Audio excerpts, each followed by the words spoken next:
மாண்புமிகு முதலமைச்சர் ஐயா அவர்களே, மாண்புமிகு பிரதமர் ஐயா அவர்களே, திருநாயகி ஆகிய நான் உங்கள்கிட்ட ஒரு கோரிக்கையை ஒரு 2-3 கோரிக்கை வைக்கலான்ட்டு இருக்கிறேன் ஐயா. நான் தெருவில் வரல ஐயா. ஆரம்பத்தில் நான் காட்டில் தான் இருந்தேன். உங்கள் ஜனங்க தான் அவங்களுக்கு நான் தேவை அப்படின்ட்டு ரொம்ப வருஷங்களுக்கு முன்னாடி என்னை அவங்களோட கூட்டிகிட்டு வந்தாங்க ஐயா. நானும் அவங்கள நம்பி கூட அவங்களோட வந்தேன் ஐயா. வந்ததுலேருந்து எனக்கு 5 அறிவு தானே, அவங்க கூடயே தான் இருக்கேன். நம்பி அவங்களோட இருக்கணுன்ட்டு இருந்தேன். ஆனால் ஐயா, அவங்களாம் 6 அறிவு இருக்கிறவங்க ஐயா.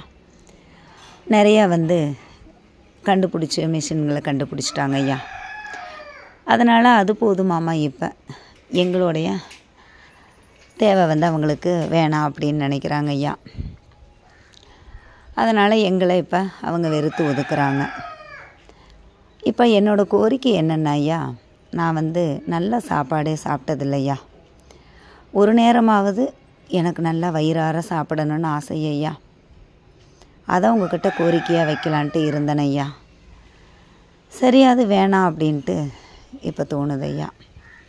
அதே போல் நல்ல தண்ணி அப்படிங்கிறது நான் குடித்ததே இல்லை ஐயா. எல்லாமே சாக்கடை தண்ணி. சில சமயம் அது கூட கிடைக்காது ஐயா. சரி, எனக்கு நல்லா தண்ணி வேணுமான்னு கேட்கலான்ட்டு இருந்தேன் ஐயா. சரி, அந்த கோரிக்கையும் வேணான்னு முடிவு பண்ணிட்டேன் ஐயா. இப்போ எனக்கு அதுவும் வேணாம்.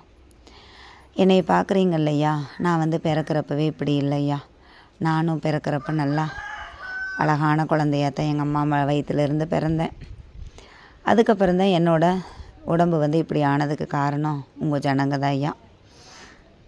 அவங்க வேணான்னு போடுறத தான் நான் சாப்பிட்டு இருக்கணும்னு முடிவு பண்ணிட்டாங்க.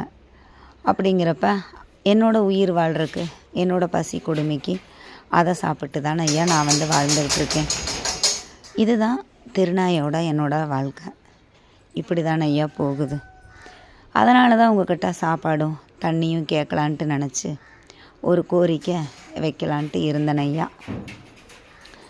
ஆனால் அந்த கோரிக்கையை இப்போ நான் வேணான்னு சொல்கிறதுக்கு காரணம் நான் கடைசியில் சொல்கிறேன் ஐயா.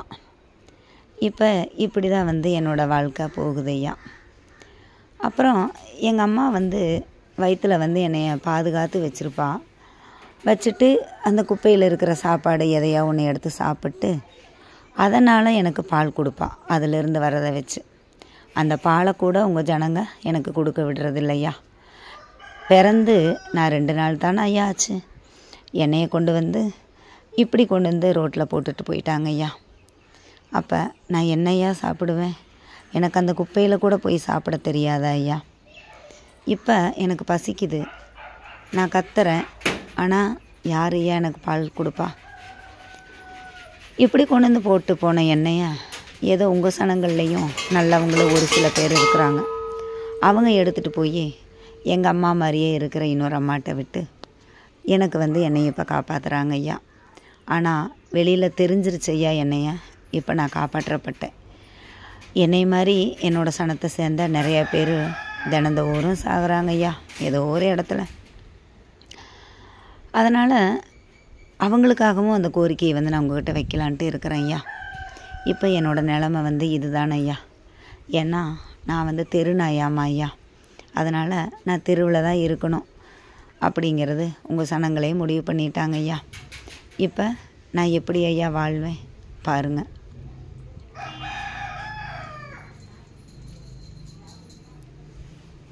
ரொம்ப கஷ்டமாக இருக்குது ஐயா. வலியும் வேதனையும் தான் எங்கள் வாழ்க்கையா அப்படின்னு சொல்லிட்டு ரொம்ப ரொம்ப கஷ்டமாக இருக்குது ஐயா.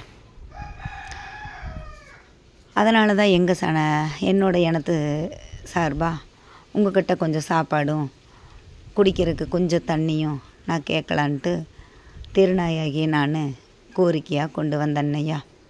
உங்கள்கிட்ட கொடுக்கலான்ட்டு இருந்தேன். ஆனால் அதையும் நான் ஏன் மாற்றிக்கிட்டேன் அப்படிங்கிறத சொல்கிறேன் ஐயா. இப்போ உங்கள் ஜனங்களுக்கு நான் ரொம்ப எதிரி ஆயிட்டேன் ஐயா. அப்போ எதிரியை ஒழிக்கணும் அப்படிங்கிறாங்க. நாட்டில் எதிரியை அதிகமாயிட்டாங்க அப்படின்னா ஒழிக்கிறதுக்கு என்ன ஐயா பண்ணுவீங்க? ஒரு போர் பண்ணுவீங்க இல்லையா? அந்த போர் தானே ஐயா இப்போ நடந்துகிட்ருக்குது.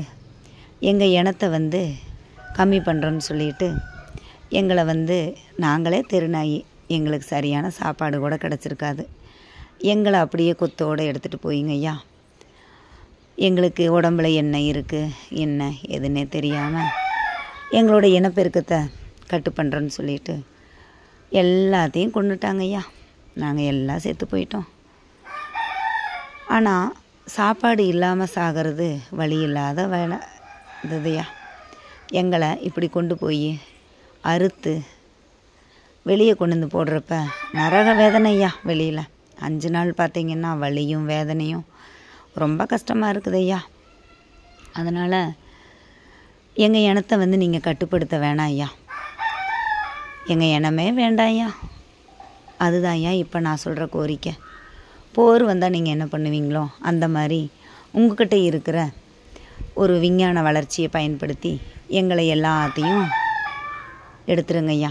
ஒரு இடத்துல கொண்டு போய் எங்கள் எல்லாத்தையுமே கருணை கொலை பண்ணிடுங்க ஐயா. இதுதான் ஐயா நான் கேட்குற கோரிக்கை. இதையை மட்டும் நீங்கள் பண்ணி கொடுங்க ஐயா. உங்கள் ஜனங்களுக்கு நான் வேண்டாம், உங்களுக்கு நான் வேண்டாம், யாருக்குமே நான் வேண்டாம் ஐயா. வழி இல்லாமல் நான் போயிடுறேன். எந்தெந்த வகையில் உங்கள் ஜனங்க எங்களை கொடுமைப்படுத்துகிறாங்களோ எல்லாத்தையுமே தாங்கிட்டேன் ஐயா. இந்த வலியும் வேதனையும் என்னால் தாங்க முடியல ஐயா. ரொம்ப வலிக்குது, சொல்ல முடியல. அதனால் இந்த கோரிக்கையாவது ஏற்றுட்டு செய்யுங்க ஐயா. இதையும் செய்ய வேணான்னு சொல்லுவாங்க ஐயா. ஏன்னா என்னை வச்சு வாழ்கிறவங்க நிறைய பேர் இருக்கிறாங்க ஐயா. அவங்க பேச்சையெல்லாம் கேட்க வேணாம் ஐயா. நீங்கள் வந்து எங்களை கருணை கொலை பண்ணிடுங்க ஐயா. இதுதான் நான் வைக்கிற கோரிக்கை ஐயா. இதில் நான் ஏதாவது தப்பாக பேசியிருந்தால் என்னை மன்னிச்சிருங்க ஐயா. ஏன்னா எங்கேயுமே வந்து நான் தான் வாயில்லாத ஜீவன் அப்படிங்கிற பேர் வந்து எனக்கு இருக்குது ஐயா. அப்புறம் நன்றியோடு இருக்கிறவன் ஒரு பேர் இருக்குது ஐயா. உங்கள் ஜனங்களை நம்பி வந்த நான் இப்போ வரைக்கும் நன்றியோடு தான் ஐயா இருக்கேன். வாயில்லாத ஜீவனாகவும் இருக்கேன். ஆனால் இந்த வலியும் வேதனையும் மட்டும் தாங்க முடியல ஐயா. தயவு செய்து எங்களை எல்லாத்தையும் கருணை கொலை பண்ணிடுங்க ஐயா. இப்படிக்கு தெருநாய்கள்.